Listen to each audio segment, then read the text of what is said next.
What's the best software engineering course on Coursera if you want job-ready skills, not just theory? In this video, I'll break down the best Coursera options, who they're best for, and how to choose the right one based on your level. Quick heads up, Coursera Plus Annual is currently discounted to $80 for the whole year for a limited time. If you plan to take multiple courses and earn certificates, that can be one of the cheapest legit options. If you're starting from zero, the best move is a structured beginner path that teaches programming fundamentals first. Look for courses that start with Python or core programming concepts, because software engineering is mostly about problem solving, not memorizing tools. A beginner-friendly program is worth it because it helps you build confidence fast and prevents the overwhelm that comes from jumping into advanced topics too early. If your goal is to become job-ready faster, a professional certificate that focuses on real development skills is often the best option.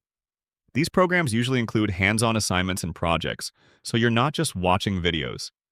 And honestly, the best software engineering path is the one that forces you to build real things because projects matter more than course titles. If you want deeper, long-term growth, focus on computer science foundations like data structures, algorithms, and system thinking. It takes longer, but it makes you a stronger problem solver and helps a lot in technical interviews. To pick the right course, check 3 things on the course page: skill level, projects, and topics covered. If it includes coding practice, hands-on assignments, or a capstone project, it's usually a strong choice. If it's mostly lectures, you might finish the course but still struggle to build real apps. Fastest way to improve? Learn one skill, then build one project, like a basic website, a simple API, or a mini app. A small portfolio will beat any single certificate. If you want to explore the best Coursera Plus software engineering courses and see official pricing in your country, I'll put my link in the description.